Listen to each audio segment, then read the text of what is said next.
Hey everyone, hope you're doing great. Welcome back to my channel. In today's video, we'll dive into what if fat gum found Deku first. Smash that subscribe button, and be sure to peek at the description below. Let's begin. The smell of burnt paper is distinct. It is acrid, chemical, and clings to the back of the throat like a bad memory.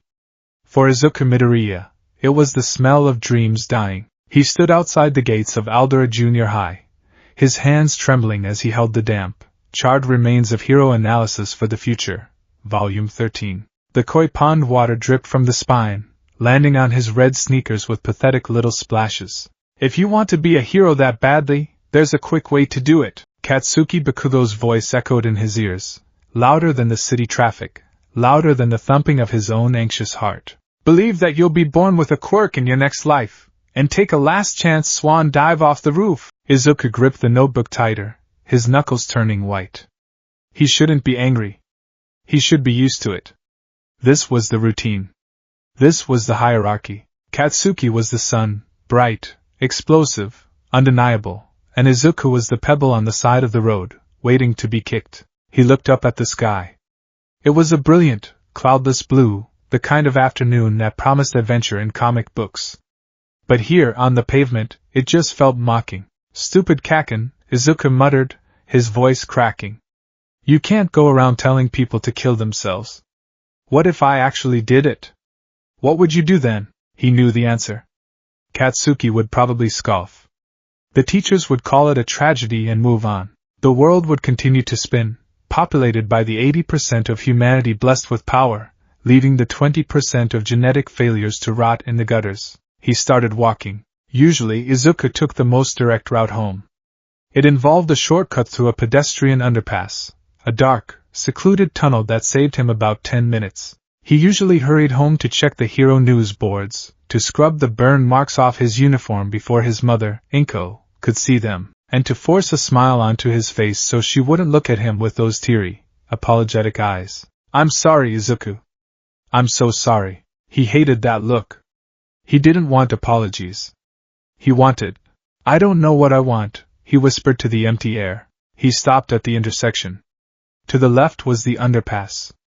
To the right was the long way, winding through the commercial district of Muzurafin near the train station. It was crowded, loud, and full of people living lives that seemed so much easier than his. His stomach gave a violent growl. He hadn't eaten lunch. Katsuki had blown up his desk before he'd had the chance to open his bento, and the nausea of anxiety had kept him from buying anything from the cafeteria. Now, the adrenaline of the confrontation was fading, leaving a hollow, aching void in his gut. I can't go home yet, Izuku decided. If he went home now, Inko would see the red puffiness around his eyes. She would see the soot on his hands. She would know. He turned right. The commercial district was alive.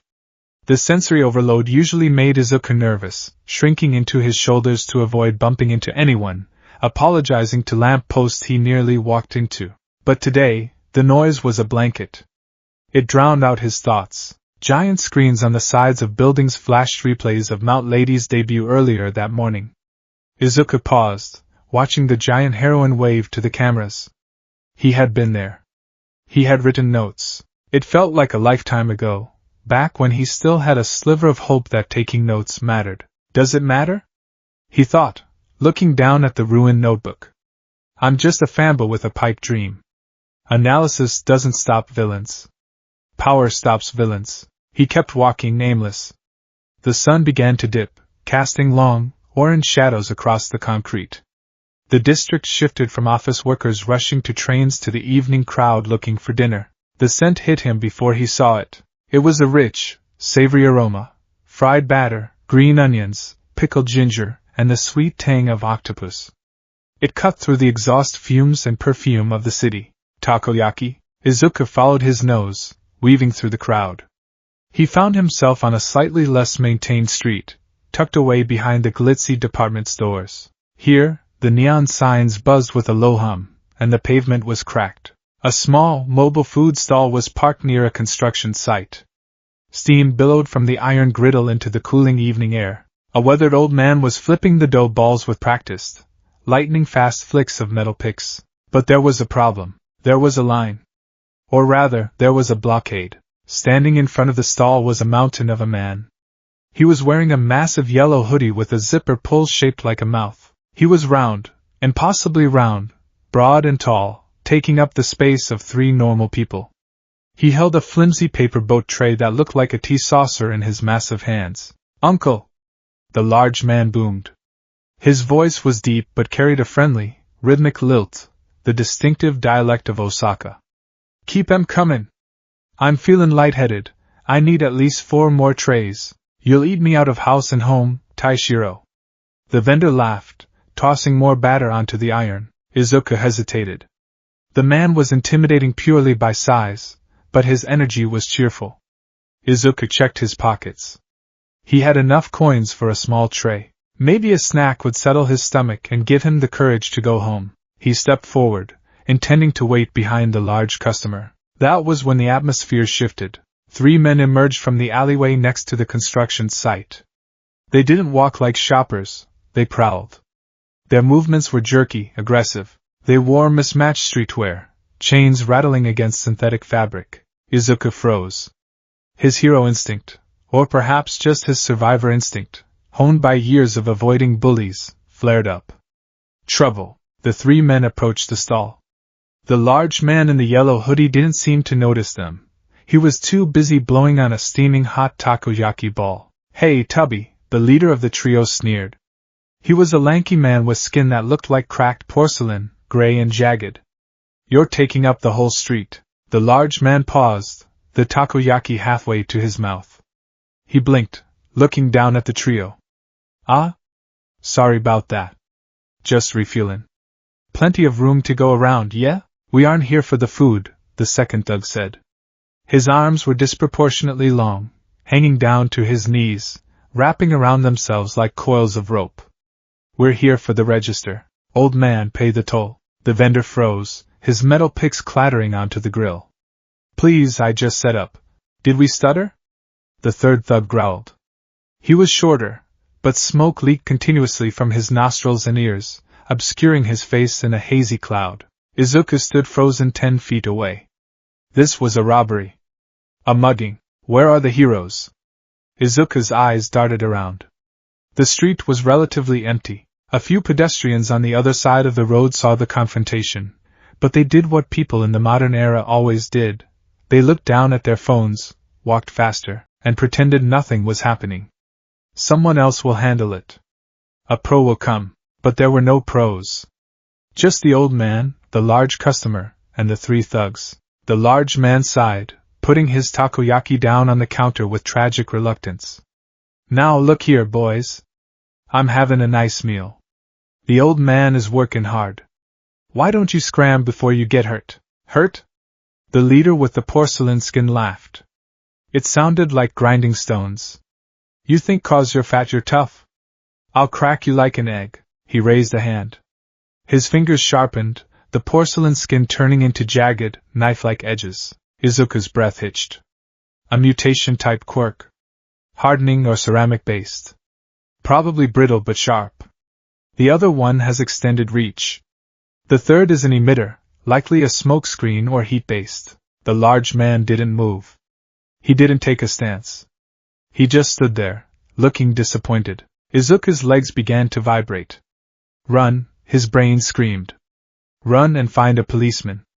Run and find a hero." But the leader was stepping forward, his jagged hand raising toward the large man's exposed face. "He's going to cut him." The image of the large man bleeding, the old vendor terrified, it superimposed itself over Izuku's vision. If you want to be a hero, Izuku didn't think. He didn't weigh the pros and cons. He didn't consider that he was wearing a junior high uniform, that he was scrawny, that he was quirkless. He dropped his burned notebook. "Stop!" The scream tore from Izuku's throat, high-pitched and cracking. He sprinted the 10 feet, placing himself between the large man and the thug. He threw his arms out, shaking violently, creating a pathetic, human barrier. The silence that followed was deafening. The thug blinked, looking down at the green-haired boy who had appeared out of nowhere. "Ha! What is this? A sidekick? I'll leave them alone," Izuku stammered. His heart was hammering against his ribs like a trapped bird. I've already called the police. The heroes are on their way. Death Arms patrols this district, and Kamiri Woods is nearby. It was a lie. A desperate, terrified lie. Izuku hadn't called anyone. The thug with the porcelain skin narrowed his eyes. I don't hear any sirens, kid. They're silent alarms. Izuku bluffed, his voice going an octave higher. He looked at the thug's hand. And looking at your quirk, your skin is ceramic-based, right? That means you have high tensile strength but low shear resistance. If you hit anything with give, you'll shatter your own fingers. You shouldn't try it, Izuku was rambling. It was his defense mechanism. If he could just talk, if he could just analyze, maybe he could confuse them long enough for help to arrive. The thug looked at his hand, then back at Izuku. His expression darkened. He wasn't confused. He was annoyed. Smart mouth, the thug growled. I hate smart mouths. Wait, kid, get back! The large man behind Izuku said, his voice dropping the playful tone. But the thug was already moving. He didn't use his quirk. He simply drew back his arm and swung a heavy, porcelain-hardened fist straight at Izuku's face. Time seemed to slow down. Izuku saw the fist coming. He saw the gray ridges of the skin. He knew, with mathematical certainty, that this was going to hurt. He was going to lose teeth. Maybe break his nose. I moved, Izuku thought, a strange sense of peace washing over him amidst the terror. I finally moved. He squeezed his eyes shut and braced for the impact. Whumph. The sound wasn't the crack of bone. It was a dull, heavy thud, like a baseball bat hitting a bag of wet sand. There was no pain. Izuku opened one eye. An inch from his nose, the thug's fist was stopped dead. But it hadn't hit a wall. It had been caught. A massive, yellow-clad hand had reached over Izuku's shoulder, enveloping the thug's fist entirely. But it wasn't just a grab. The thug's hand had sunk into the large man's palm, the flesh rippling and swallowing the impact. Now, that wasn't very nice. A deep voice rumbled from directly behind Izuku. The air pressure dropped, the jovial atmosphere vanishing instantly, replaced by a heavy, dangerous intensity. Izuku looked up. The large man had stepped forward, shielding Izuku completely with his bulk. He looked down at the thug, his eyes narrowed into slits of pure steel. Picking on a shopkeeper is low, the large man said. But taking a swing at a kid who's just trying to do the right thing. The thug tried to pull his hand back. He couldn't. It was stuck fast in the man's grip, sinking deeper into the soft flesh. What the? Let go! You got it wrong, the large man said. I'm not holding you. My fat is. The other two thugs panicked. The coil-armed man lashed out, throwing a whip-like punch. The smoke man unleashed a cloud of searing hot vapor. Get behind me! The large man ordered Izuku. Izuku scrambled back, tripping over his own feet. The large man didn't dodge. He expanded. He took a deep breath and seemed to fluff out, making himself an even bigger target. The whip arm struck his stomach with a thwack, and immediately sank in, trapped just like the leader's hand. The hot smoke washed over him, but the man didn't even flinch. Is that it? The large man asked, unimpressed. My fat burns calories fast to regulate temperature. You're gonna need a lot more heat than that to cook this takoyaki. With a grunt of exertion, the large man twisted his torso. Time to wrap this up. Fat gum style, a giant's hug, he pulled. Because the thugs were stuck to him, they were yanked off their feet, colliding into his massive torso. With a speed that belied his size, he wrapped his enormous arms around all three of them, trapping them against his chest in a suffocating bear hug. The thugs struggled, flailing against the yellow hoodie, but they were sinking into him like quicksand. The more they struggled, the deeper they sank. Stay still! The man boomed. Or I'll absorb you all the way to your ankles. The fight was over in 10 seconds. Izuku sat on the pavement, staring up with wide, saucer-like eyes. He had seen heroes fight before. All Might changed the weather with his punches. Endeavor incinerated villains. Best Jeanist incapacitated them with finesse. But this was something else. This man was a fortress. He didn't avoid the attack, he welcomed it. He took the violence intended for others and neutralized it simply by existing in the way. Sirens wailed in the distance. Real ones this time. The large man looked down at the pile of thugs squirming in his grip, then looked over at Izuku. The intense glare vanished, replaced instantly by the friendly, round-faced grin. "You okay there, little sprout?" Izuku gaped. Why yes. Good," the man nodded. "Hey, uncle. Sorry about the ruckus. Keep those takoyaki warm, yeah? I'm gonna be really hungry after the paperwork." The next hour was a blur of flashing lights and police tape. The officers took the thugs away, who had to be carefully pried out of the large hero's grip. Statements were taken. The old vendor, shaking but grateful, told the police exactly what happened, how the boy had jumped in, and how the hero had saved them both. Izuku sat on a nearby bench, feeling the adrenaline crash. He felt heavy, exhausted, and incredibly small. The police had scolded him gently for being reckless. "You could have gotten killed, kid," and they were right.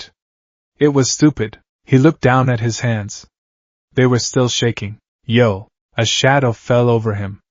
Izuku looked up to see the large hero standing there. He wasn't wearing a mask, but the yellow hoodie was distinctive enough.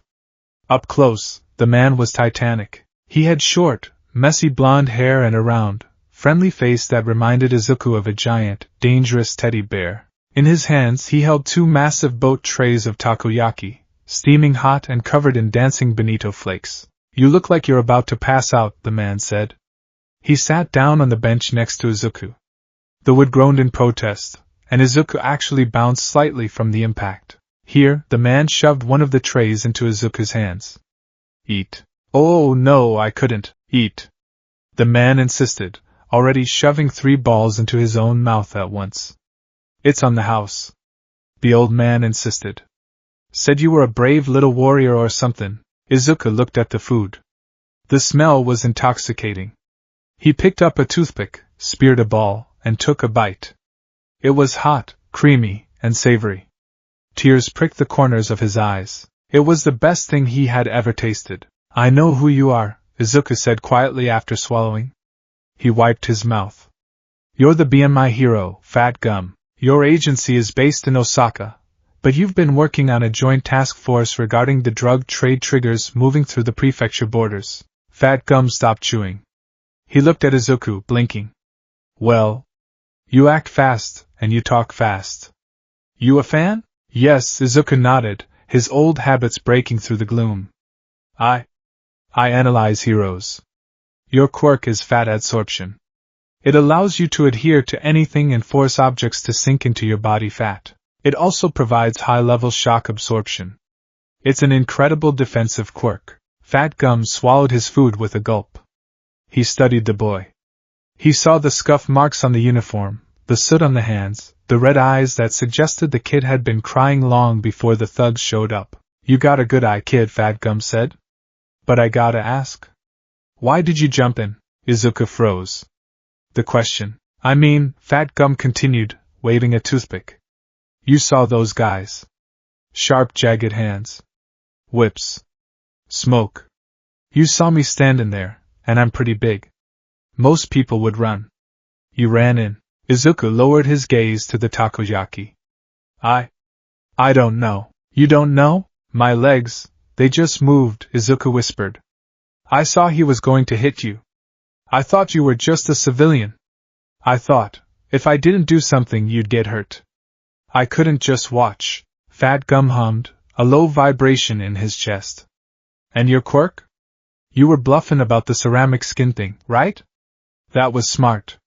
But what were you planning to do if he didn't stop?" Izuku gripped his knees. This was the part where it ended. This was the part where the hero laughed, and told him to go home and play police officer. "I don't have a plan," Izuku admitted, his voice barely audible. "And I don't have a quirk." He waited for the silence. He waited for the pity. "Quirkless, huh?" Fat Gum said. His tone was unreadable. "I know it was stupid," Izuku said quickly, the words spilling out. "I'm useless. I know I couldn't have stopped them.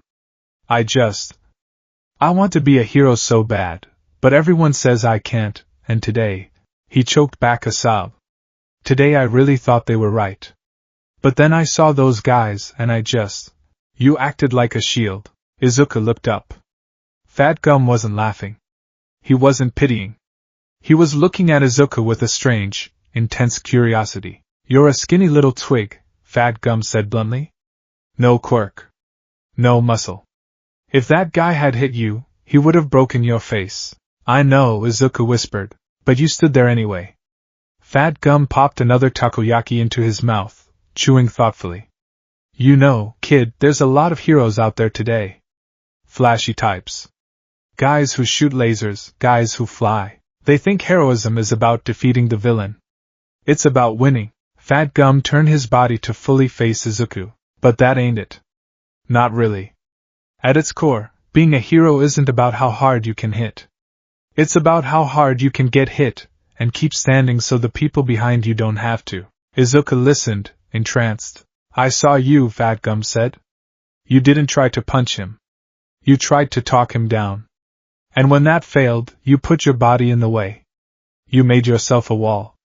He tapped Izuku's chest with a thick finger. It takes guts to be a wall when you're made of glass. But I didn't do anything, Izuku argued weakly. You saved everyone. I did, Fat Gum agreed shamelessly. Because that's my job. But you bought me 3 seconds. You distracted them. And more importantly, you showed me you got the heart. Fat Gum reached into the pocket of his hoodie. He pulled out a slightly crumpled business card and a pen.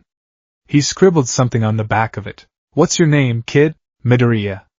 Izuku Midoriya. Well, Midoriya-kun, Fat Gum handed him the card. I'm expanding my agency. Looking for sidekicks.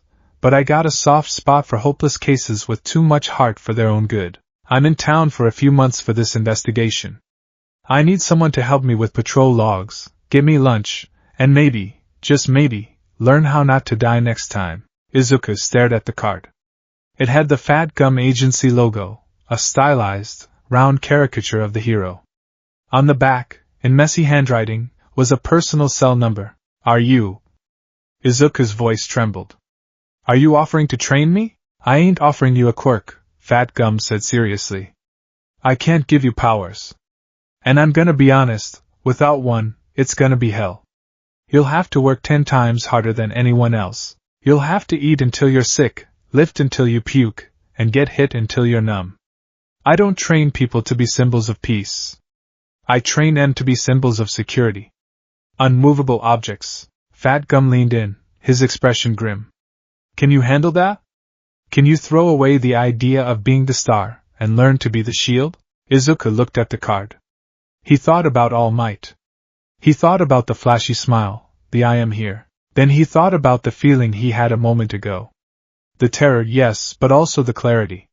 The feeling of standing between the innocent and the danger. He didn't need to fly. He didn't need to change the weather. He just wanted to save people. Izuku stood up. He wiped the last of the tears from his eyes. He clenched the card in his fist, careful not to crush it. Yes. Izuku shouted, bowing so low his head nearly hit his knees. Please. I'll do anything. I'll work harder than anyone. Fat Gum grinned, a massive, face-splitting smile. He stood up, towering over the boy. He clapped a heavy hand on Izuku's shoulder, nearly buckling the boy's knees. Good answer. Step 1, finish those takoyaki. You can't be a shield if you're skin and bones. We need to build some mass. Why yes, sir! Izuku cried, stuffing a takoyaki into his mouth, burning his tongue, and not caring in the least. Fat Gum laughed, a booming sound that echoed down the street. That's the spirit. Tomorrow morning, 5 a.m. Meet me at Takoba Municipal Beach Park. It's a garbage dump right now, perfect for hauling heavy trash. Wait, Izuku mumbled around the food. The beach? Yeah. Gonna clean it up. Good for the community, good for the muscles. Win-win. Fat Gum checked his watch. Crap, I'm late for a meeting with the local police chief. Gotta run. He started to jog away, surprisingly light on his feet, before turning back one last time. Hey, Midoriya! Izuku looked up, sauce on his chin. You were cool back there, Fat Gum said, giving him a thumbs up.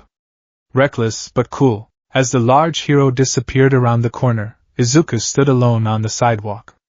The sun had set, and the streetlights flickered on. The charred smell of his notebook was gone, replaced by the smell of fried food and the salty sea air drifting from the direction of the beach. He looked at his hand. He didn't have a quirk. He didn't have power. But for the first time in his life, he had a direction. He wasn't going to be All Might. He looked at the Fat Gum agency card again. A shield. Izuku smiled, a genuine, wobbly smile. He checked his phone. His mom had texted him 3 times. I should go home, he thought. I have to tell Mom. Well, maybe I won't tell her about the thugs. But I'll tell her I made a friend. He turned and began to run toward the station, his red sneakers slapping against the pavement. He wasn't trudging anymore. He was moving with purpose. 10 months until the UA entrance exam. It seemed like plenty of time. 4 hours later, in a dimly lit bar somewhere in Kamino Ward, a man with hands covering his face scratched at his neck. A small television on the counter played the news. Attempted robbery in Muzurifu was thwarted today by the BMI hero, Fat Gum, who is visiting from Osaka. Fat Gum, Tamura Shigaraki rasped, his voice dry. Another false hero. Another glutton for fame. He is a formidable obstacle, a misty voice from behind the bar said as Kurojairi polished a glass. His defenses are nearly impenetrable. Everything breaks if you touch it the right way, Shigaraki muttered, turning away from the screen. Sensei says the timeline is shifting. New players. Old players? It doesn't matter. When the time comes, they'll all turn to dust. On the screen, the news footage showed a blurry, shaky video taken by a bystander. It showed Fat Gum holding the thugs.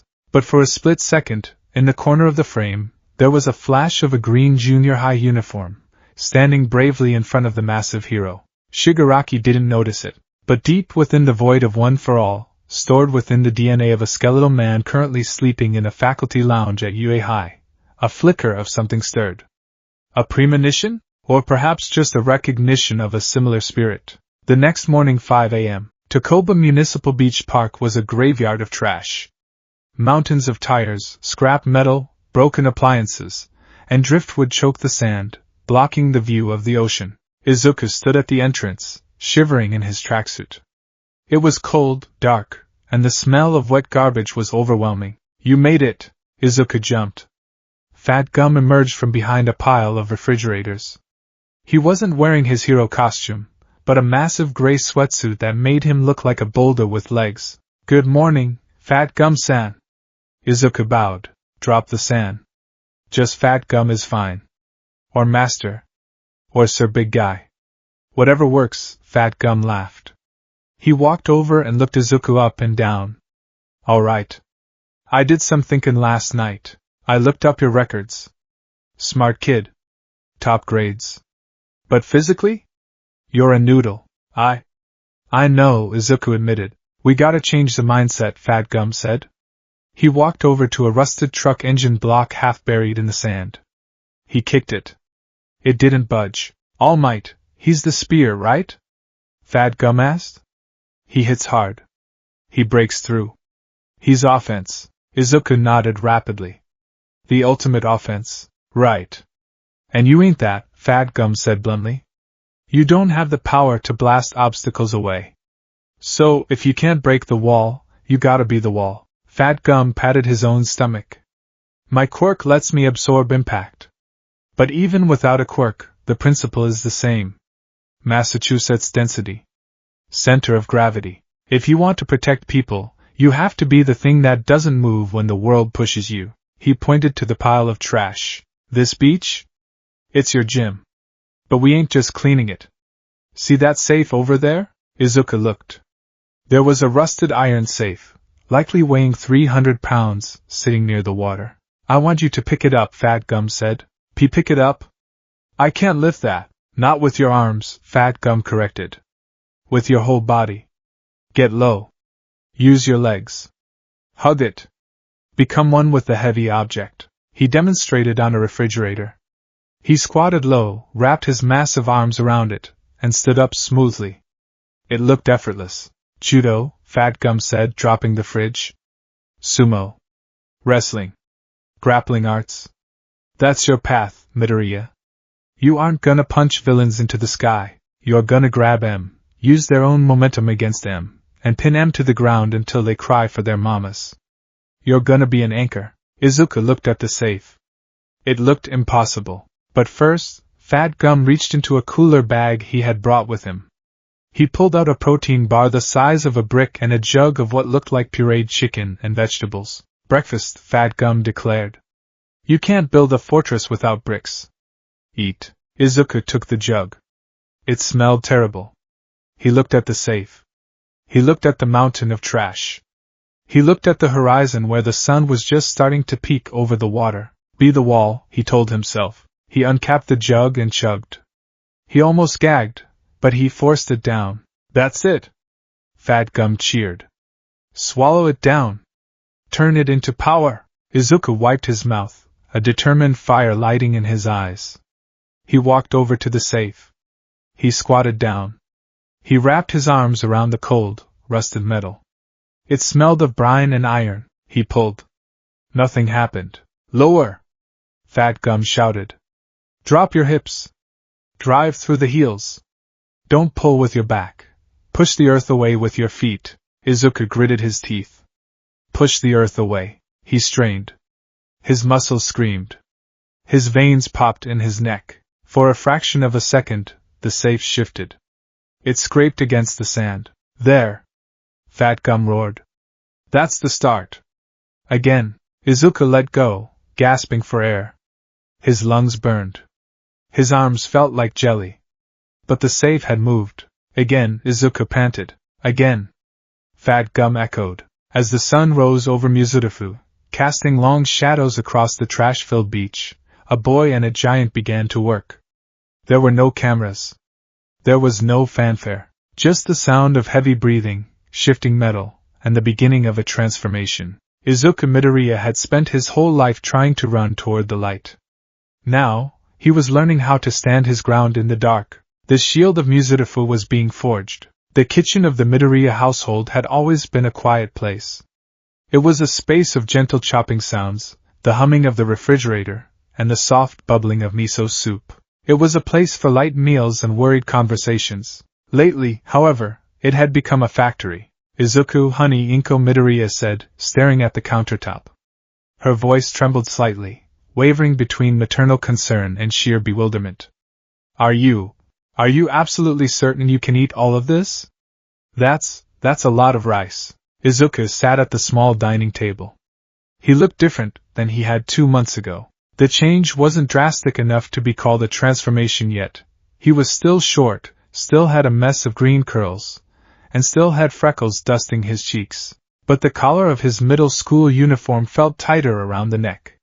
His shoulders, usually slumped in a perpetual apology, held a newfound density. In front of him sat a bowl of rice that could be legally classified as a small hill. Flanking it were 3 grilled mackerel fillets, a mountain of steamed broccoli, 4 hard-boiled eggs, and a shaker full of a thick gray sludge that Fat Gum called the gutter mix.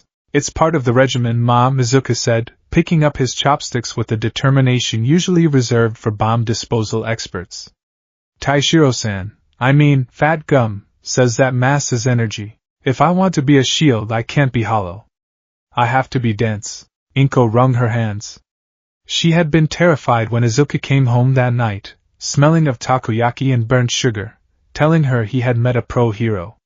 But then she had met Taishiro Tamitsu. He had come to the door the next day, filling the entire frame, bearing a gift basket of fruit, and a very serious promise to keep her son safe. He hadn't promised Izuku wouldn't get hurt. He promised he would teach Izuku how to survive. For Inko, who lived in constant fear of her son's fragility, that was enough. I know, Inko sighed, placing a heavy hand on his shoulder. But please chew thoroughly. I don't want the symbol of security to choke on a piece of broccoli before he even graduates middle school. Izuku smiled, a grain of rice sticking to his cheek. I'll be careful. He began to eat. It wasn't dining, it was refueling. Every bite was calculated. Chew. Swallow. Absorb. The training over the last 8 weeks had been brutal. Fat Gum's methodology was simple: get heavy, get low, get hit. Mornings began at 5 a.m. at Takoba Municipal Beach. They moved trash, but not in the way Izuku had expected. He didn't just carry bags, he dragged truck tires through the sand with a rope tied around his waist. He pushed rusted engine blocks inch by inch. He practiced rooting, standing in the surf as the waves crashed against him, trying not to let the water move his feet. "Don't fight the wave, Izuku!" Fat Gum's voice would echo over the sound of the ocean. "You aren't cutting the water! You're the rock the water breaks around! Sink your hips! Grip the sand with your toes!" Izuku shoveled the eggs into his mouth. His notebook, Hero Analysis for the Future, Volume 14, was sitting open next to his bowl. The pages were no longer filled with sketches of All Might's smashes or Kamui Wood's binding lacquers. They were filled with diagrams of structural integrity, leverage points on the human body, sumo stances, and calorie conversion charts. Entry 44, Center of Gravity. Most villains are top-heavy. They rely on quirks that project force from the hands or eyes. If I can close the distance and lower my center of gravity beneath theirs, I control their balance. It doesn't matter how strong they are if they have no leverage. Force equals mass x acceleration. If I can't accelerate fast, I need more mass. He finished the rice. He finished the fish. He drank the gray sludge, which tasted like chalk and sadness. He stood up, feeling heavy. Not the heaviness of depression that had plagued him for years, but a grounded, solid weight. He felt like he was bolted to the floor. "I'm heading out," Izuku called, grabbing his yellow backpack. "Have a good day," Inko called back. "And stay away from trouble." "I will." It was a lie, of course. He was training to run directly toward it. Aldera Junior High was the same as it always was. The hallways smelled of floor wax and teenage angst. The students were loud, boisterous, and segregated by the invisible caste system of quirks. Izuku walked to his classroom, keeping his head down. But he didn't hunch, chin up, shoulders broad. Don't present a small target. He slid into his seat. The desk felt smaller than he remembered. His thighs, sore from thousands of squats in the sand, pressed against the metal underside of the desk. "Hey, Deku." The voice was low, crackling with the threat of explosions. Katsuki Bakugo stood by his desk, flanked by his lackeys. Izuku looked up. Normally, his heart would hammer a frantic rhythm against his ribs. Normally, he would start sweating. Today, he just felt the dull ache in his lower back from lifting a rusted safe yesterday. Compared to the weight of that safe, Katsuki's glare felt manageable. "Good morning, Kaken," Izuku said calmly. Katsuki's eyes narrowed. He was looking for the flinch. He was looking for the fear. He didn't find it. "You've been weird lately," Katsuki growled, leaning in, his palms smoking slightly. "You aren't mumbling. You aren't following me around. And you're eating like a pig at lunch." "I'm growing," Izuku said simply. "Growing?" Katsuki scoffed. "You think getting fat is going to help you get into UA? You're still a quirkless reject." A pebble. He slammed his hand onto Izuku's desk. Boom. The explosion scorched the wood. The class went silent, waiting for the reaction. Waiting for Deku to cry. Izuku didn't jump. He didn't recoil. He watched the smoke rise from the desk. He analyzed the blast radius. Small scale. Intimidation tactic. Not intended to maim. "That's school property, Kaken," Izuku said softly. Katsuki recoiled as if he'd been slapped. Confusion warred with anger on his sharp features. "Ha! You mocking me?" "No," Izuku said. He met Katsuki's red eyes. For the first time, he didn't feel like he was looking at a monster. He was looking at a boy with a lot of anger and a high center of gravity. If he swings with his right, his left side opens up. Step in. Hip toss. The thought was intrusive, instinctive. Izuku shook it away. He wasn't going to fight Katsuki. "I'm just saying," Izuku continued, opening a textbook. "The teachers might get mad." Katsuki stared at him for a long, tense moment. The lack of fear was unnerving. It disrupted the natural order of things. If the pebble didn't rattle when kicked, was it really a pebble? TCH. Katsuki turned away, shoving his hands in his pockets. "Whatever. Just don't get in my way, you damn nerd. Or I'll turn you into dust." Understood, Izuka murmured. As the teacher entered and the lesson began, Izuka looked out the window. The sky was blue. Somewhere out there, Fat Gum was patrolling. Somewhere, All Might was saving the day. Izuka squeezed his hand into a fist. He wasn't a hero yet. He was just a kid who smelled like salt water and old tires. But he wasn't scared anymore. School ended with the usual bell. Izuka packed his bag quickly. He had patrol logs to organize at the makeshift office Fat Gum had rented near the train station. It wasn't a glamorous agency building. Fat Gum's main base was in Osaka, but it was home base for the investigation into the trigger drug distribution. Izuka walked out of the school gates, taking a deep breath of the afternoon air. He decided to take the shortcut through the shopping district. It was technically the long way to the agency, but he wanted to stop by the grocery store to buy more eggs on sale. He was humming a tune, a jingle from a takoyaki commercial Fat Gum loved, when the ground shook. Boom! A tremor rattled the windows of the storefronts. Izuka froze. That wasn't construction.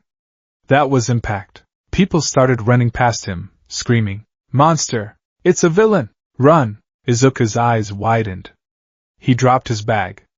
His body moved before his brain gave the order. He turned against the flow of the crowd, sprinting toward the column of black smoke rising 2 blocks away. Situation analysis. His mind raced as his feet pounded the pavement. Explosions. Smoke. High-density urban area. Civilians present. He turned the corner into the Tatooine shopping district and skidded to a halt. It was a nightmare. Flames licked up the sides of the buildings. The street was a disaster zone of shattered glass and debris. In the center of the chaos, a creature made of dark, viscous sludge was expanding, thrashing, and roaring. "Get back! Stay back!" Death Arms, the punching hero, was shouting, holding back a crowd of onlookers.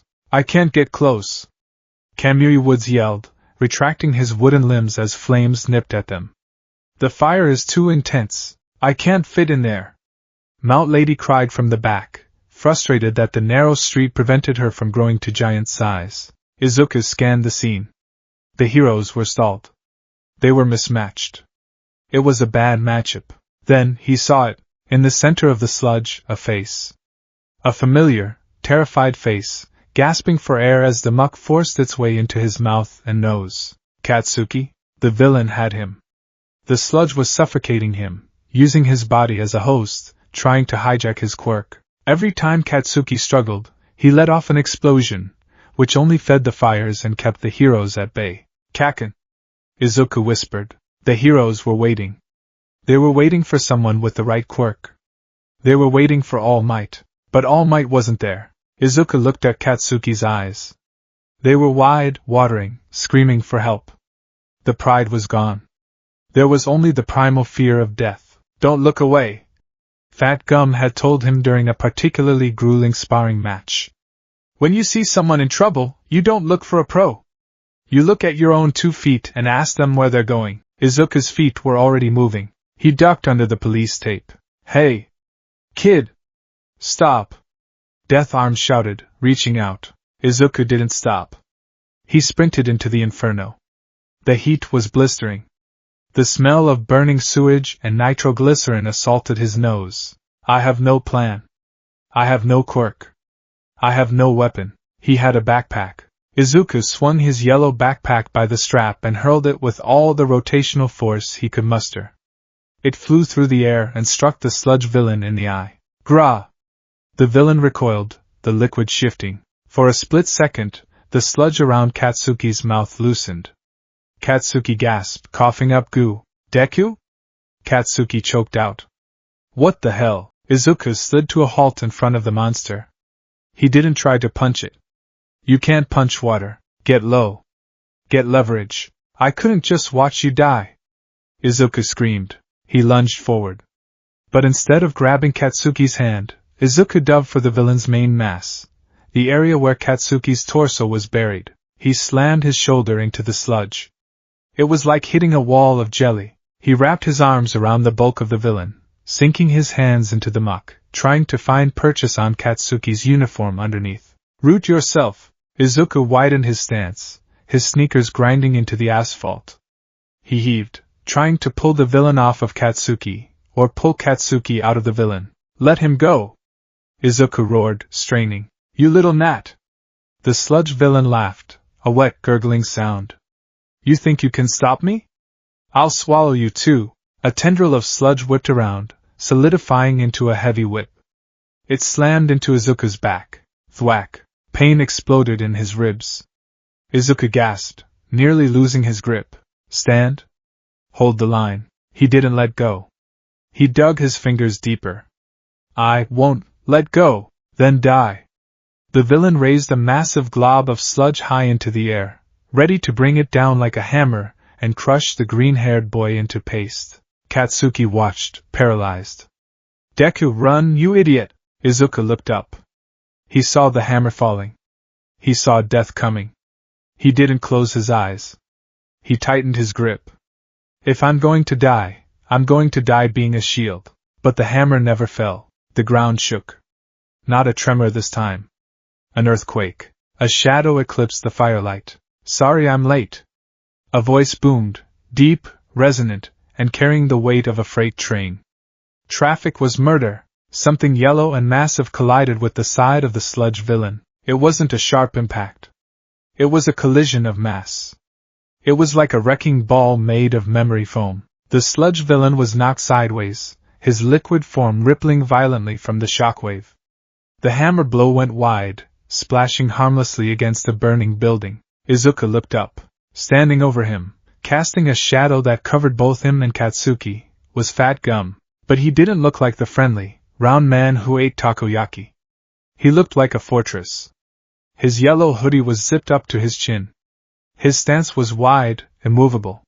He wasn't smiling. You kids all right? Fat Gum asked, not looking back, his eyes locked on the villain. Fat Gum! Izuku gasped, the air rushing back into his lungs. The sludge villain reoriented himself, his eyes bulging with rage. Another hero? I'll kill you! I'll drown you all! The villain lashed out, not with a whip, but with an explosion, triggered by Katsuki's quirk from within. A blast of fire and force erupted point-blank range, aimed directly at the three of them. Look out! Katsuki screamed. Izuku instinctively flinched, preparing to cover his head. Get behind me! Fat Gum ordered. He didn't block.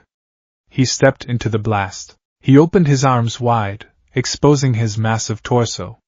The explosion struck him dead center. Boom! The street went white. Smoke billowed. When the air cleared, Fat Gum was still standing. He hadn't moved an inch. The front of his hoodie was scorched black, smoking, but underneath, his skin was unmarred. The fat had absorbed the shock, the heat, and the kinetic energy, dispersing it harmlessly through his body. The sludge villain looked horrified. What are you? Fat Gum patted his stomach, dust puffing off his clothes. Just a little indigestion. Is that all you got? That barely counts as a snack. He glanced down at Izuku. Midoriya! Grab the boy's legs. When I say pull, you pull. I'm gonna act as the wedge. Yes, sir! Izuku scrambled, grabbing Katsuki's ankles. Fat Gum lunged. He didn't punch. He threw his entire body weight forward, slamming into the sludge. His hands, massive and thick, plunged into the liquid, ignoring the villain's attempts to bite or burn him. Let go of the kids! Fat Gum grunted. He found purchase. He grabbed the sludge where it connected to Katsuki's shoulders. Pull! Izuku hauled back with everything he had. Fat Gum shoved forward, expanding his body, forcing the sludge to stretch and thin. Re-yip. With a sickening sound of suction breaking, Katsuki was torn free from the villain's grasp. He went flying back, crashing into Izuku, and they both tumbled onto the pavement in a heap of limbs. The sludge villain shrieked, now a shapeless mass without a host. No! My disguise! My power! He surged forward, trying to reclaim them. Oh no you don't! Fat Gum stood between them. The villain threw a barrage of sludge tendrils, hitting Fat Gum like machine gun fire. Thud. Thud. Thud. Fat Gum took every hit. He absorbed them. He let the villain sink into his hoodie, trapping the tendrils. You're sticky, Fat Gum noted, his voice dropping an octave. But I'm sticker. The villain tried to pull back, but he was caught in the hero's fat. Now! Fat Gum roared. He inhaled, his body seeming to double in density. He gathered the energy from the explosions, from the hits, and channeled it. But he didn't release it as a punch. He wasn't All Might. He released it as a shockwave through his own body, a technique he rarely used because it hurt like hell. Fat Gum style. Rebound belly gong. He flexed his stomach muscles outward with explosive force. The kinetic energy he had stored from Katsuki's blast launched back out. The air distorted. The sludge villain was blasted backward, not by a fist, but by a wall of pure force. The liquid scattered, splattering against the walls, the pavement, and the lamp posts. The villain wasn't unconscious. You can't knock out a puddle. But he was completely dispersed. He was everywhere, and nowhere, unable to reform. Silence fell over the street. Fat Gum exhaled, a puff of steam escaping his lips. He dusted off his hands. Well, he said, turning to the boys. That was messy. The aftermath was a flurry of activity. The police arrived with containment units to scoop up the scattered bits of the sludge villain. Paramedics rushed to treat the civilians. Izuku sat on the back of an ambulance, a blanket draped over his shoulders. He was scraped, bruised, and his ribs ached where the villain had hit him. Beside him, Katsuki sat in sullen silence, nursing a sore throat. He hadn't said a word since being pulled out. Are you insane? The shouting started. Death Arms and Kamui Woods were standing over Izuku, their faces red with anger. You're a middle schooler! Death Arms yelled, pointing a finger at Izuku's nose. You have no license! You have no quirk! You charged into a hostage situation and nearly got yourself killed. Do you have a death wish? You interfered with pro-hero work. Kamui Woods added. If that villain had taken you hostage too, it would have been game over. Izuku shrank into the blanket. I just nothing. Death Arms barked. You were reckless. Stupid. Then, they turned to Katsuki. Their expressions softened instantly. And you, Death Arms said, praising him. You were amazing, kid. That quirk is powerful. You held out against that thing for so long. You're going to be a great sidekick one day. The tenacity. Kamui Woods agreed. Truly hero material. Izuku looked down at his shoes. It was always like this. Power was praised. The lack of it was punished. Even when he had he helped? Or had he just been in the way? Hold your horses there, fellas. A large shadow fell over the group. The pro-heroes stiffened. Fat Gum stepped between the heroes and Izuku. He wasn't smiling. He held a bag of convenience store pork buns in one hand, but his posture was defensive. Taishiro, Kamui Woods said. We're just scolding the kid. He broke protocol. Protocol? Fat Gum scoffed. He took a bite of a pork bun. I watched you guys from down the street. You were standing around waiting for someone with the right quirk to show up. Meanwhile, the kid was dying. He pointed a thumb at Katsuki. And this kid, Fat Gum placed a hand on Izuku's head. It was heavy and warm. He ran in. He didn't have a plan, sure. It was reckless, absolutely. But he moved. He bought time.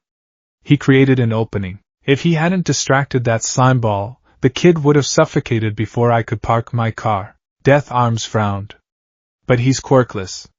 He's a liability. A liability? Fat Gum laughed, a harsh, dry sound. He took a hit to the ribs that would have cracked a grown man, and he didn't let go. That ain't a liability.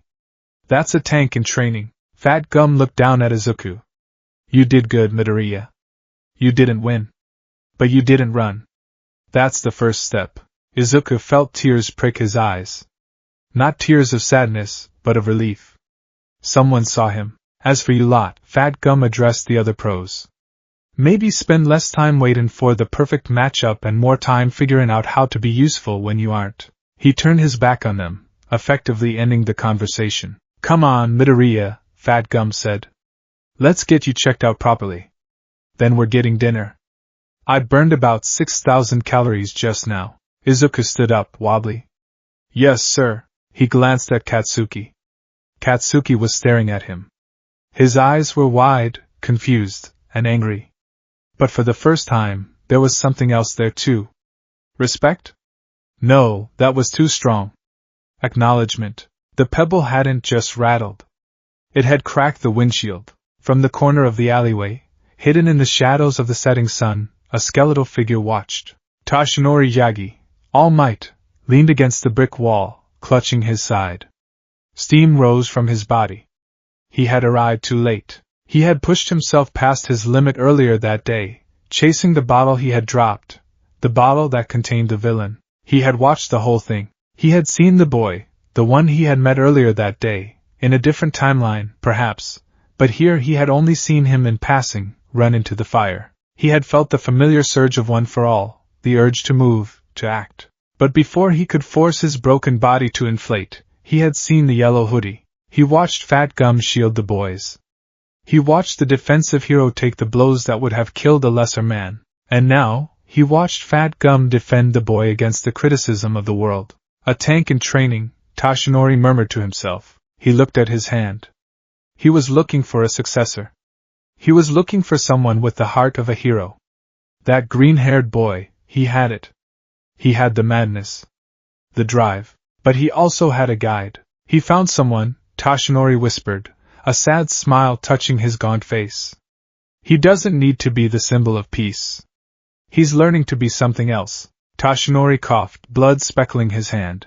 If he approached the boy now, if he offered him one for all, would it help? Or would it confuse a path that was already being forged? Fat Gum was a good man. A sturdy man. A hero who protected his people. Young Midoriya, Toshinori said softly. You are in good hands. He turned and walked away into the shadows. He would keep his power a little longer. He would keep searching. Or perhaps he would just watch. 2 hours later, the Fat Gum Agency, temporary Mizurufu office. The office was a small rented space above a noodle shop. It was cluttered with boxes, files, and empty food wrappers. Izuku sat on a folding chair, an ice pack pressed to his ribs. Fat Gum sat on a reinforced sofa that groaned under his weight. They were eating again. Pizza this time. 5 large boxes stacked on the coffee table. You scared me today, kid, Fat Gum said, his voice unusually quiet. Izuku stopped chewing. I'm sorry. Don't be sorry. Be better. Fat Gum took a slice, folding it in half. I saw what you did. You tried to grapple him. You tried to find leverage. That was good. That was the training kicking in. But it didn't work, Izuku said bitterly. I wasn't strong enough. If you hadn't come. If I hadn't come, you might be dead, Fat Gum agreed. Or you might have stalled him long enough for Woods to figure out a way in. We don't deal in what-ifs. We deal in what happened. Fat Gum leaned forward, resting his elbows on his knees. Today, the world saw a corkless kid jump into a fire. They called you reckless. I call you a prospect. A prospect? I've been thinking, Fat Gum said. I wasn't gonna do this until you got into UA. Until you had a license. But after today, I think we need to accelerate things. He reached into a file on the table and pulled out a document. It was a formal apprenticeship form, usually reserved for hero course students, but modified for a civilian analyst/assistant role with physical training stipulations. I want to make it official, Fat Gum said. You aren't just some kid I'm helping out. You're my student.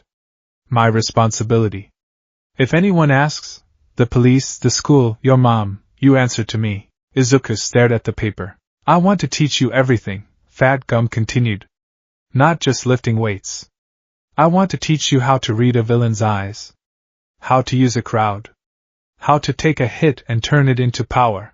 I want to teach you how to be the guy who doesn't move. The shield, Izuku whispered. The symbol of security, Fat Gum corrected. All Might is the symbol of peace. He's the sun. People look at him, and they cheer. But the sun sets, Izuku. And when it gets dark, people don't need a cheerleader. They need a door that locks. They need a wall that holds. That's us. Fat Gum looked Izuku in the eye. It's a heavy road. You won't get the glory. You'll get the bruises. You'll be the one tanking the hits while the flashy guys get the interviews. Can you handle that? Izuku thought about the fear in Katsuki's eyes. He thought about the relief when Fat Gum had stepped in front of the explosion. He thought about the feeling of being safe. He didn't want to be the guy on the cereal box anymore. He wanted to be the guy who made sure the cereal box made it to the kitchen table safely. Izuku put down the pizza. He stood up, ignoring the pain in his ribs. He bowed, deeply and perfectly. I accept, Izuku said, his voice cracking with emotion. I want to be the wall. Please teach me, Fat Gum Sensei. Fat Gum smiled. It was a warm, proud smile. Good, he said. Now sit down and finish that pizza. We got a lot of mass to build before the entrance exam. Yes, sir. And Izuku? Yes? Next time you throw a backpack at a villain, try to put a brick in it first. Izuku blinked then laughed. A genuine, bright laugh. I'll write that down. Outside, the city of Muzurifu began to sleep. The stars came out. And in a small room above a noodle shop, a new kind of hero was beginning to take shape. Not one born of power and destiny, but one built of mass, momentum, and an unbreakable will to protect. The foundation was laid. Now, the construction could begin. The Shinkansen bullet train sliced through the Japanese countryside, a silver arrow blurring past rice paddies and distant mountains. Inside car number 8, the atmosphere was less aerodynamic and more caloric. You gotta eat the pickle, Midoriya, Fat Gum said, pointing a chopstick at the small, yellow radish sitting innocently in the corner of Izuku's bento box. The vinegar helps with digestion. We got a big dinner planned, so you need your metabolism firing on all cylinders. Izuku Midoriya sat across from the massive pro-hero, looking down at his own bento. It was the size of a briefcase. Taishiro-sensei, I've already eaten 2 onigiri and a protein bar since we left Tokyo Station. Fuel! Fat Gum declared, popping a piece of fried chicken into his mouth. You're a furnace now, kid. We're stoking the fire. Besides, we're crossing the border. We're entering the holy land of food. Osaka, Izuku whispered. It had been 3 months since the sludge villain incident. 3 months of dragging tires across Takoba Beach. 3 months of early morning runs and late-night study sessions. Izuku's body had changed. The hollow, skinny frame of a corkless fanboy was filling out. His neck was thicker, his shoulders broader. His hands, once soft from holding pens, were now callous from gripping rough iron and rope. But today was different. Today, Fat Gum had declared it was time for the Osaka course. We're going to my main agency, Fat Gum explained as the conductor announced their approach to Shin Osaka Station. The Muzurifu office is just a satellite for the drug investigation. But Osaka? That's my turf. That's where the real work happens. And that's where you're gonna meet your senpai. Izuku stiffened. Senpai? You mean, you have other sidekicks? I got a few, Fat Gum nodded. But I got one specifically in mind. He's a 3rd year at UA. One of the big 3, they're Callan M now. He's a lot like you. A 3rd year UA student? Izuku's eyes sparkled, his inner fanboy awakening. That's amazing. Who is it? What's his quirk? Is it a mutation type? Emitter? Fat Gum chuckled, a deep rumble in his chest. You'll see. Just, don't be too loud, yeah? He startles easy. Osaka was an assault on the senses. If Tokyo was a polite, rhythmic hum, Osaka was a boisterous jazz solo. The moment they stepped out of the station, Izuku was hit by the noise. People walked faster, talked louder, and laughed harder. The dialect, Kansai-ben, filled the air, giving every conversation a rhythmic, punchy cadence. And the smells, takoyaki, okonomiyaki, yakisoba. The scent of frying batter and savory sauce seemed to be woven into the very oxygen. Breathe it in. Fat Gum spread his arms wide, nearly knocking a businessman into a vending machine. That's the smell of victory, Midoriya. It smells like sauce, Izuku noted. Exactly. They took the subway to the agency. The Fat Gum agency building was located in a bustling district, squeezed between a karaoke bar and a massive pachinko parlor. The building itself was round, mirroring its owner, with yellow accents and a wide, welcoming entrance. I'm home! Fat Gum shouted as he walked through the glass doors. Welcome back, boss. A receptionist called out, barely looking up from her computer. There's a pile of paperwork on your desk regarding the property damage from the takoyaki stand incident last week. Put it on the tab. Fat Gum laughed, ushering Izuku toward the elevators. Izuku clutched his yellow backpack straps tight. His heart was hammering. This was a real hero agency. This was where pros lived and worked. The elevator dinged on the 4th floor, the training level. The doors opened to reveal a massive dojo. The floor was covered in tatami mats and reinforced rubber. Punching bags hung from the ceiling, and in the far corner, facing the wall, stood a boy. He had messy, dark indigo hair and pointy ears. He was wearing a UA gym uniform. He was currently pressing his forehead against the plaster, muttering to himself, "Hey! Tamaki!" Fat Gum bellowed. The boy flinched so hard he actually hopped a few inches off the ground. He turned slowly, his eyes wide and terrified, scanning the room before locking onto Fat Gum, and then sliding to Izuku. He immediately looked back at the floor. "Yes, sir," the boy mumbled. You brought people." "Just one."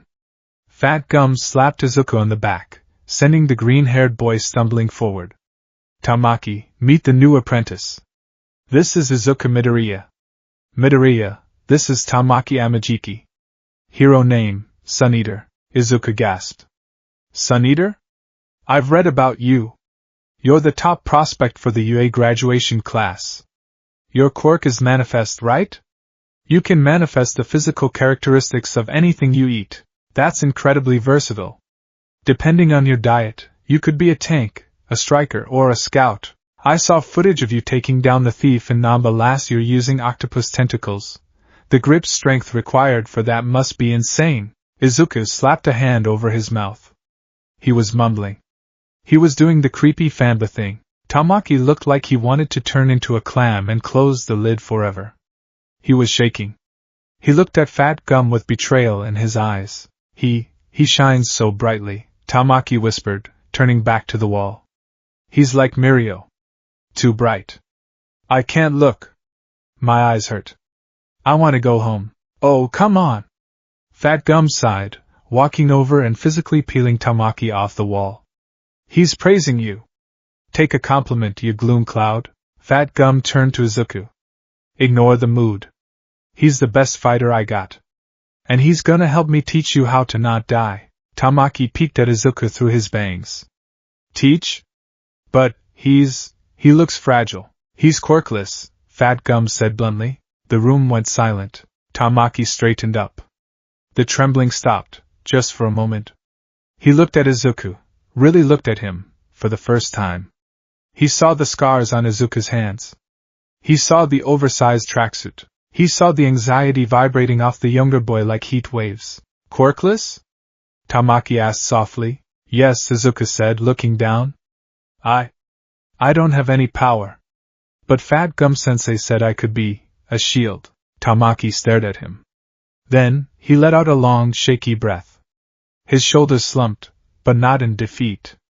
In understanding. "That must be scary," Tamaki murmured. Izuku blinked. "Huh!"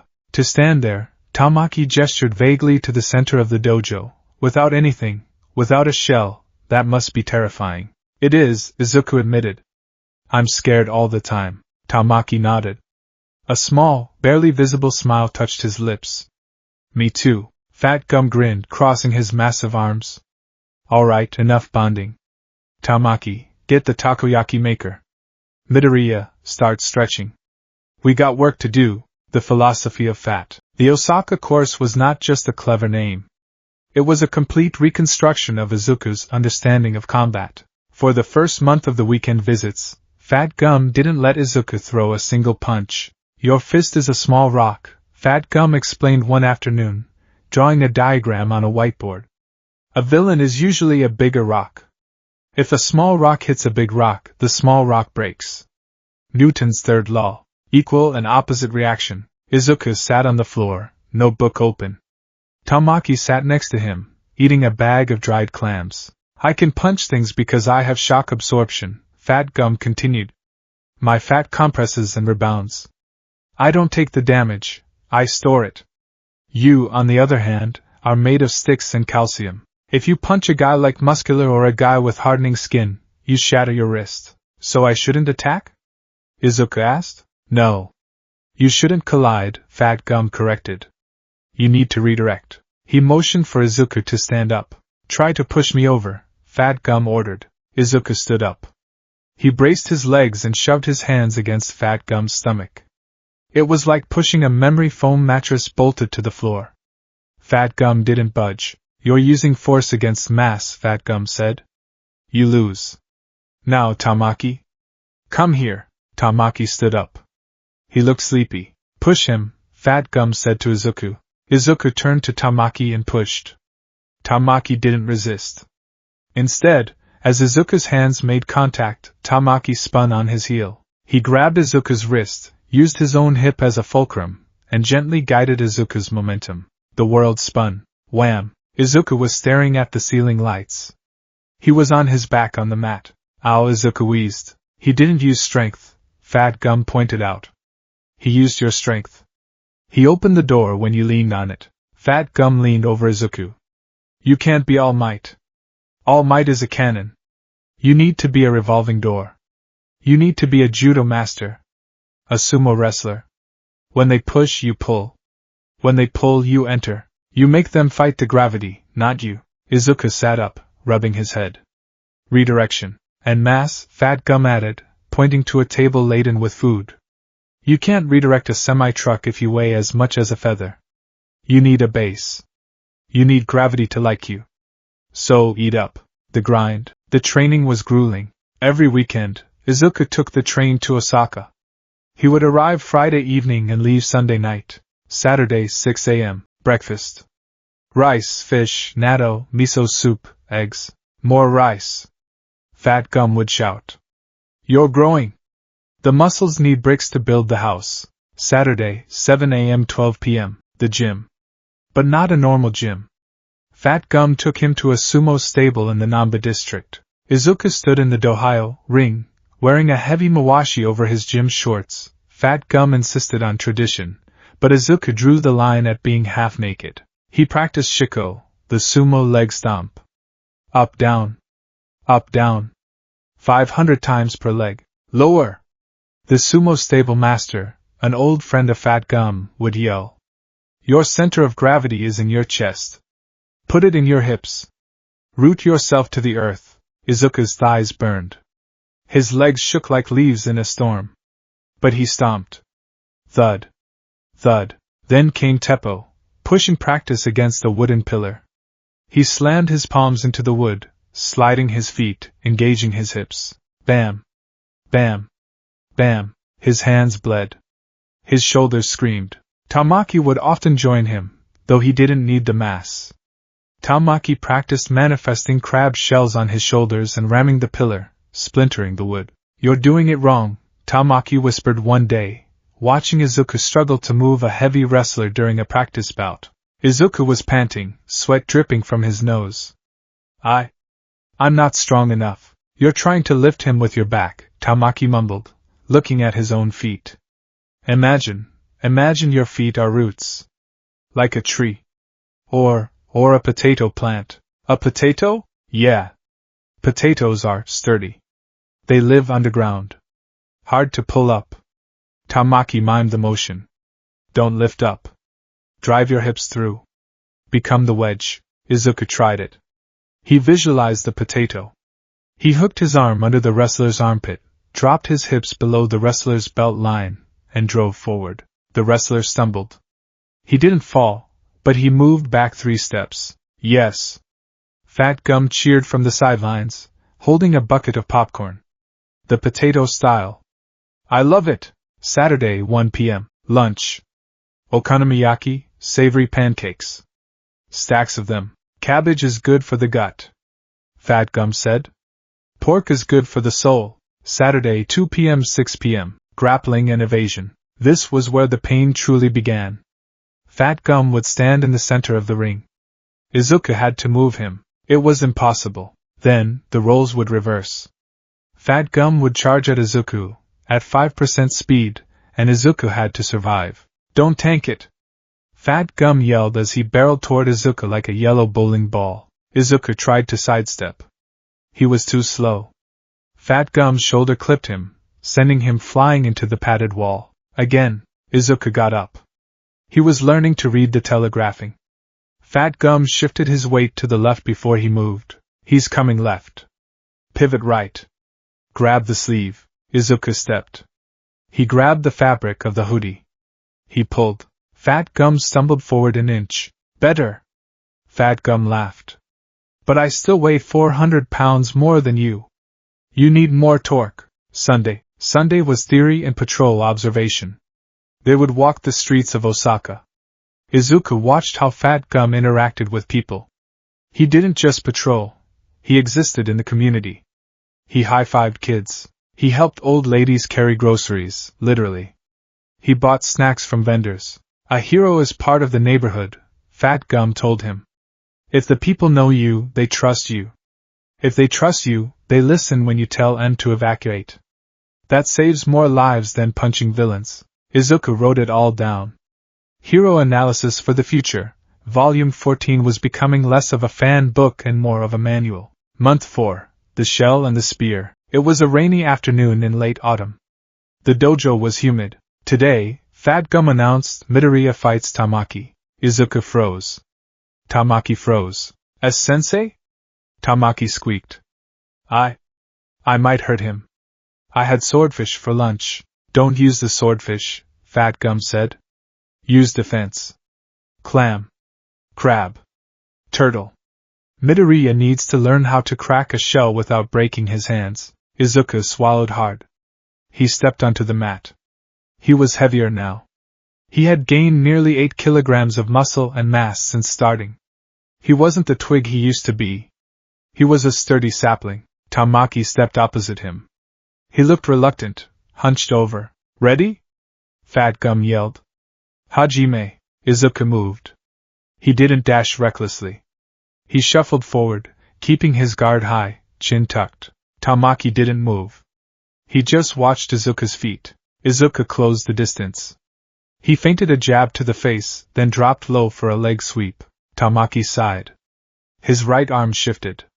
Dark energy coalesced, and suddenly his arm was encased in a massive, shimmering clam shell. He didn't dodge the sweep.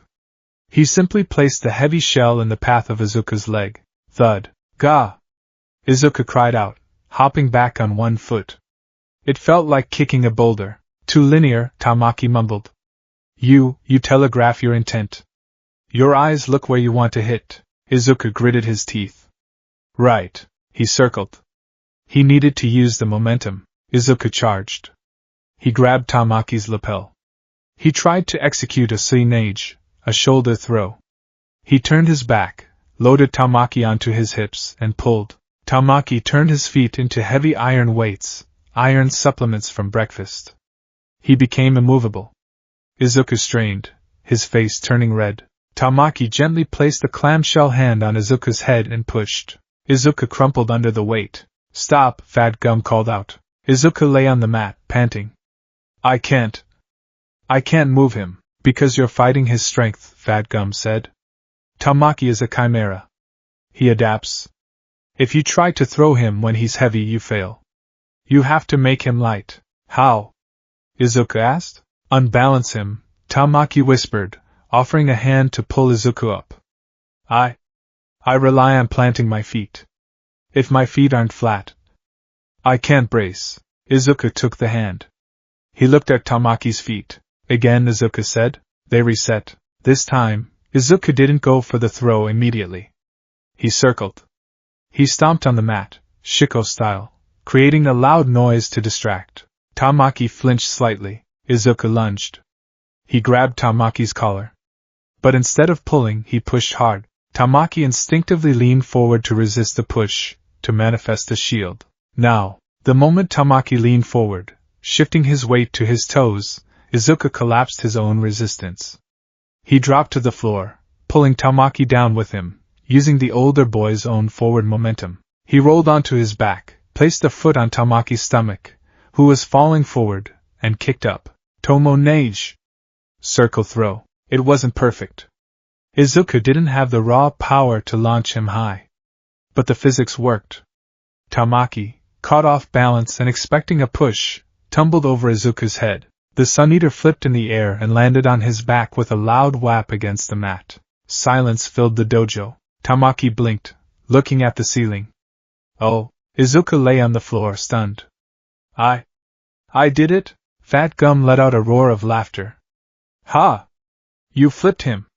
You flipped the Sun Eater. Tamaki sat up, rubbing his neck. A small, genuine smile broke through his anxiety. That was effective. You used my weight against me. Like a judo trap. Izuku beamed. His ribs hurt. His legs shook. But he had thrown a UA student. That's the feeling, Midoriya.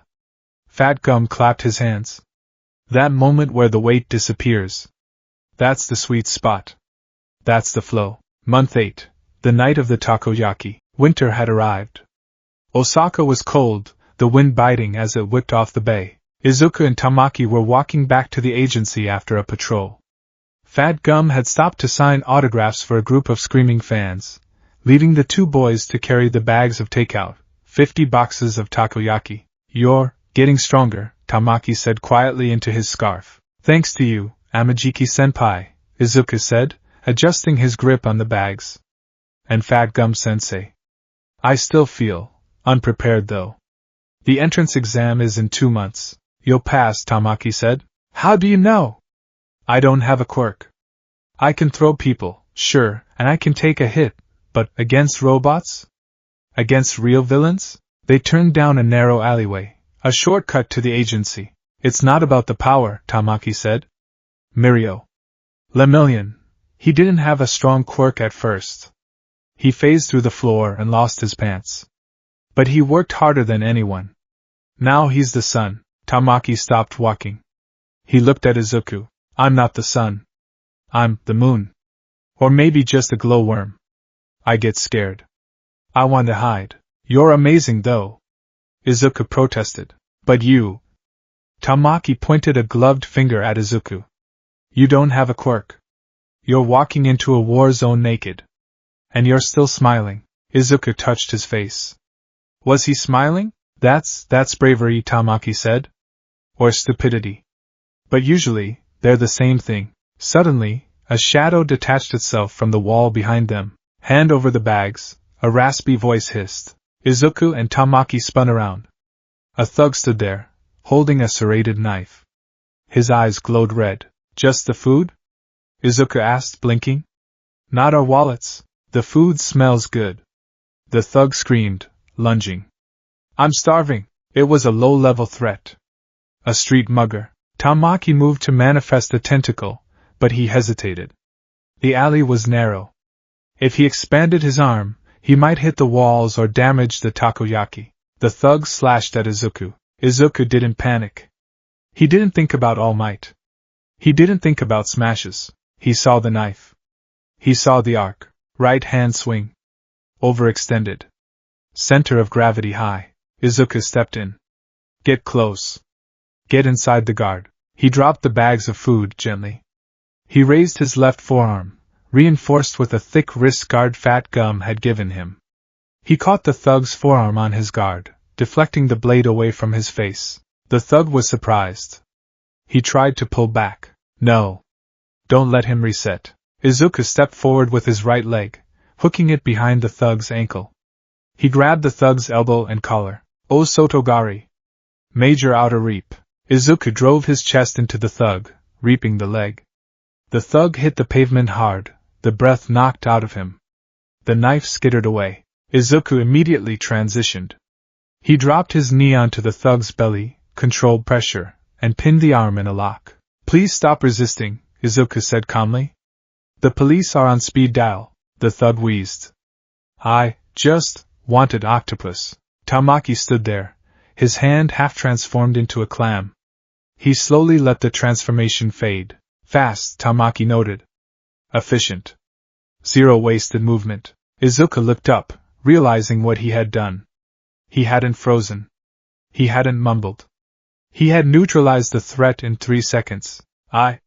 Izuku looked at his hands.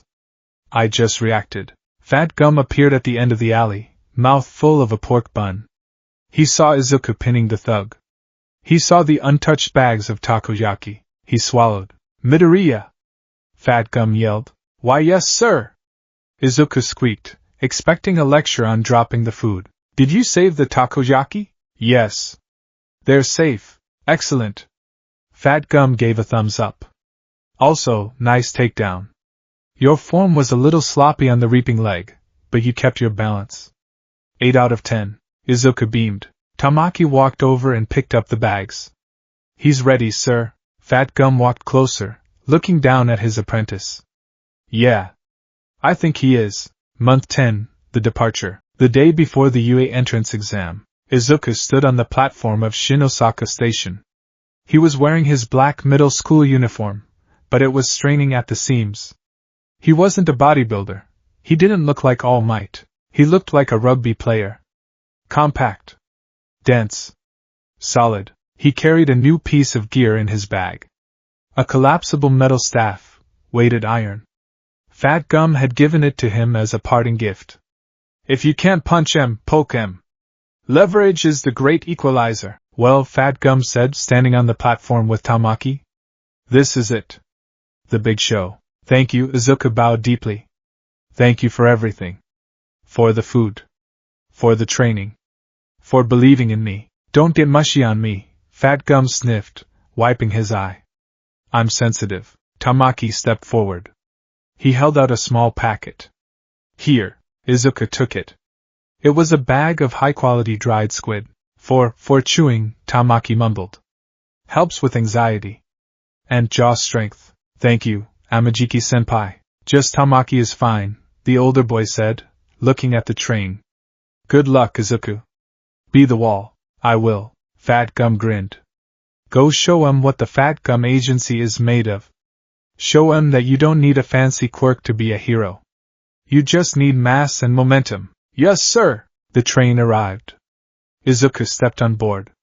As the doors closed, he watched his two mentors waving, Fat Gum enthusiastically, Tamaki slightly. He sat down in his seat. He pulled out Hero Analysis for the Future, Volume 14. He flipped to the last page. It was titled, My Style. Underneath, in bold ink, he had written, 1. Don't stop the force. Redirect it. 2. The ground is my ally. Root down. 3. Protect the people behind you. 4. Eat well. He closed the book. He looked at his reflection in the window. The scared kid with the burnt notebook was gone. Izuku Midoriya was coming home. And he was bringing the weight of Osaka with him. The morning of the UA entrance exam began not with a scream of determination or a prayer to the gods, but with the sound of a rice cooker singing its cheerful little melody. Izuku Midoriya sat at his kitchen table, a mountain range of food spread before him. It was a strategic carb load, as Fat Gum had called it in his text message the night before, followed by 6 emojis of flexed biceps and onigiri. There was grilled salmon, glistening with oil. There was a bowl of miso soup with extra tofu. There was a massive omelette. And of course, the rice. A bowl so large it looked more like a serving vessel for a sumo stable than a breakfast for a 15-year-old boy. Izuku? Inko Midoriya hovered by the stove, clutching a spatula like a worry talisman. Are you sure you're not going to get a cramp? That's a lot of food.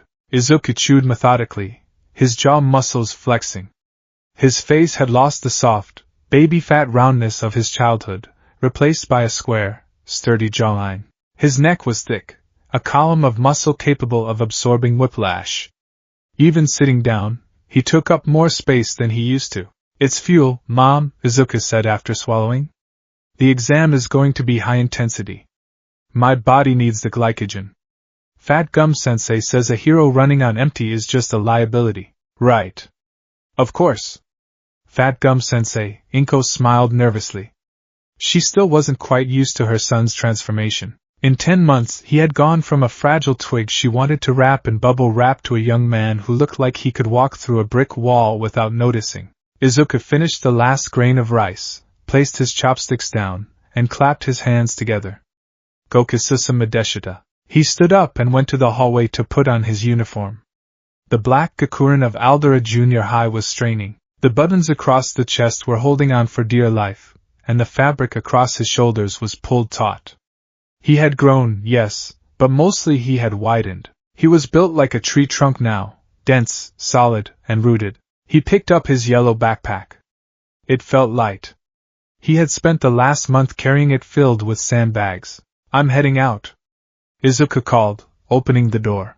Izuku! He turned back. Inko was standing there, tears welling in her eyes.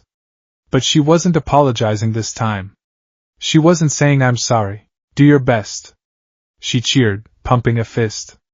Be the wall. Izuku grinned, a genuine, confident expression that reached his eyes. I will. I'll be the shield. The walk to the station was crisp. The February air bit at his exposed skin, but Izuku barely felt it. His metabolism was running hot, a furnace stoked by months of grueling training in Osaka. He boarded the train, squeezing into a corner. He pulled out a small notepad, not his old burnt analysis journals, but a new, waterproof tactical notebook Fat Gum had given him. It was filled with sketches of urban terrain, structural weak points of common building materials, and reminders on how to fall without breaking bones. Don't engage in a contest of strength, he read his own handwriting. You are strong, but robots are steel. You are flesh. Redirect. Unbalance. Dismantle. He closed the book as the train arrived at the station nearest to Uehai. The path to the school's massive front gates was crowded. Hundreds of students from across the country were streaming in, a sea of black uniforms and nervous energy. Izuku walked with a steady, rhythmic gait. He didn't rush. Step. Root. Step. Root. Out of my way, Deku. The growl came from behind him. Izuku didn't flinch. He didn't jump. He simply pivoted on his heel, shifting his weight to the side like a gate opening, allowing Katsuki Bakugo to stomp past him. Good morning, Kaken, Izuku said calmly. Bakugo paused. He looked back over his shoulder, his red eyes narrowing. He was expecting the flinch. He was expecting the stutter, but Izuku just stood there, planted, looking at him with eyes that weren't scared, just analytical. Don't think just because you got fat you can stand in the ring with me, Bakugo spat. I'm going to crush this exam. I'm going to get a score so high they'll have to invent a new grade. I know you will, Izuku nodded. You're amazing at breaking things. Bakugo twitched. Was that an insult? It sounded like a compliment, but coming from this new, heavy version of Deku, it felt different. TCH.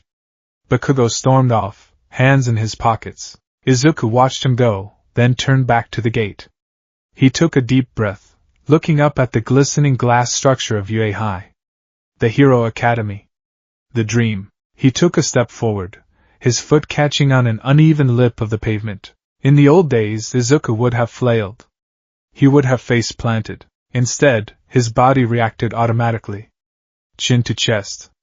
Round the back. Lower the center of gravity. He began to tumble forward, preparing to execute a perfect forward break-fall roll. But before he hit the ground, he stopped. He floated. Whoa there! A cheerful voice chirped. That's a bad omen. Tripping right at the gate? Izuku found himself suspended 2 inches off the ground, paddling the air like a turtle. He looked to his side. A girl with a round face, rosy cheeks, and brown bobbed hair was smiling at him, her fingers pressed together in a release sign. Are you okay? She asked. Izuku blinked. I was about to roll. Roll? Break-fall technique, Izuku explained, realizing he was hovering. But, thank you. This is your quirk? Zero gravity? Yup. She tapped his chest, and gravity returned. Izuku landed with a heavy thud, his shoes cracking the pavement slightly. The girl's eyes widened. Whoa! You land heavy! You're solid, aren't you? I try to be. Izuku rubbed the back of his neck, feeling the heat rise in his cheeks. I'm Midoriya. Izuku Midoriya, Ochako Uraraka. She beamed. It's nerve-wracking, right? But let's do our best. She waved and ran off toward the entrance.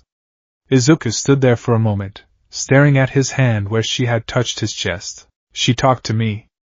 A girl talked to me. Focus, he slapped his own cheeks. No distractions. Be the wall. The written exam was grueling but manageable. Izuku had never slacked on his studies. If anything, his time with Fat Gum had made him more studious. Analyzing patrol routes and calculating calorie-to-impact ratios required serious math. But the real test was the afternoon session. Izuku sat in the massive auditorium, squeezed between a guy who looked like a rock and Bakugo, who was vibrating with silent rage. On stage, the voice hero, Present Mike, was screaming into a microphone. "Everybody say hey." Silence. "Tough crowd." Mike shrugged. "All right, listeners. Here's the deal on your practical exam. You'll be conducting 10-minute mock urban battles. You can bring whatever gear you want, as long as you registered it." Izuku patted his pocket. He hadn't brought any support items.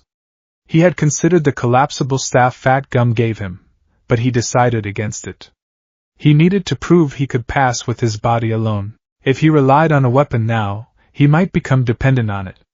He would scavenge if he had to. Improvisation was part of the Fat Gum curriculum. Mike explained the robots. 1-pointers, 2-pointers, 3-pointers, and finally, Mike pointed to the screen. "There's a fourth type of villain. The 0-pointer. It's an obstacle, like a thwomp in a Mario game. It's huge, it's scary, and it's worth 0 points. My advice? Run away." "Excuse me." A hand shot up in the middle of the auditorium. A tall boy with glasses and blue hair stood up, stiff as a board. "May I ask a question?" The boy shouted, his voice projecting without a microphone. "There are 4 robot types listed on the handout, but you only mentioned 3-point values. If this is an error, it is highly shameful for a top-tier institution like UA." He then spun around and pointed a finger directly at Izuku.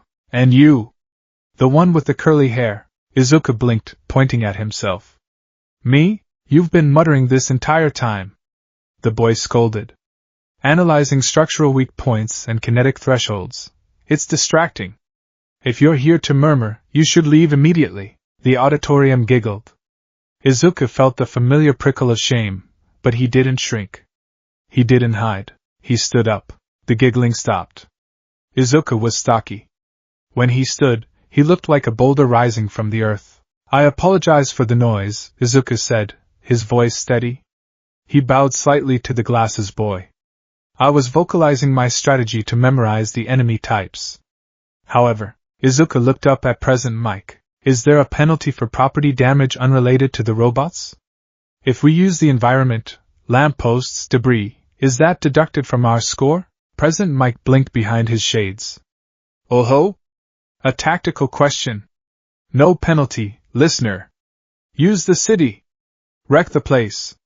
It's a mock battle, go wild." "Thank you." Izuku bowed again and sat down. The glasses boy, Tenya Ida, stared at Izuku for a moment, stunned by the calm composure, before sitting down himself. He didn't get flustered, Ida thought. He asked a relevant question. "Perhaps I misjudged him." Beside him, Bakugo scoffed. "Show off." Battle Center B. The bus ride to the testing grounds was silent. The tension was thick enough to cut with a knife. Izuku stood near the back, stretching his hamstrings. He wore a simple green-teal tracksuit that Fat Gum had bought him. It was reinforced at the elbows and knees, designed for durability. He looked around. He saw Uraraka nearby, looking pale and nervous. He wanted to wish her luck, but... "Start!" Present Mix's voice boomed from the observation tower. The other examinees froze, confused. There was no countdown. Izuku didn't wait. "Villains don't count down, Izuku!" Fat Gum's voice echoed in his head. "When the door opens, the fight is on!" Izuku sprinted. He wasn't the fastest runner. His stride was short and heavy, but his acceleration was explosive. He charged through the open gates while the others were still processing the command. "What are you waiting for?" Mike yelled. "There are no countdowns in real life. Run! That kid is already ahead of you." The mob surged forward, but Izuku had a head start. He turned the first corner into the mock city. It was an impressive replica of an urban district, with concrete buildings and paved streets. Horclank. A robot rolled out from an alleyway. It was a 1-pointer, a fast, unicycle-style drone with long arms. Target acquired. The robot chirped electronically. It sped toward Izuku, raising a mechanical fist. Izuku didn't stop running. He didn't wind up a punch. Assess. Speed high. Mass low. Balance precarious. The robot swung. Izuku dropped his hips, sliding on the soles of his reinforced sneakers. He ducked under the swing, entering the robot's guard. He didn't hit it. He grabbed the extended arm, using the robot's own forward momentum. He planted his feet, turned his hips, and hauled. Fat gum style, swing around. Izuku spun, swinging the robot like a hammer thrower. The robot's wheel left the ground. With a grunt of exertion, Izuku released it. The one-pointer flew through the air and smashed into a brick wall. Crunch. Sparks flew, and the robot slumped, deactivated. 1 point, Izuku muttered, not breaking stride. He kept moving. He needed more points. But he couldn't destroy the big ones with his bare hands. He needed leverage. He needed a weapon. He spotted a construction site zone. A pile of scrap metal lay near a half-finished building. Perfect. He ran to the pile and grabbed a long, rusted steel pipe. It was heavy, at least 20 kilograms, but in Izuku's calloused hands, it felt like a twig. Clank, clank, clank. 3 two-pointers, tail types, appeared, blocking the street. Izuku gripped the pipe like a bow's staff. Come on, he whispered. The robots charged. Izuku exhaled, his breath visible in the cold air. He stepped forward to meet them. He jammed the end of the pipe into the gap between the first robot's tread and chassis. Leverage. He heaved upward. The heavy robot flipped onto its back like a turtle. The second robot lashed out with its tail.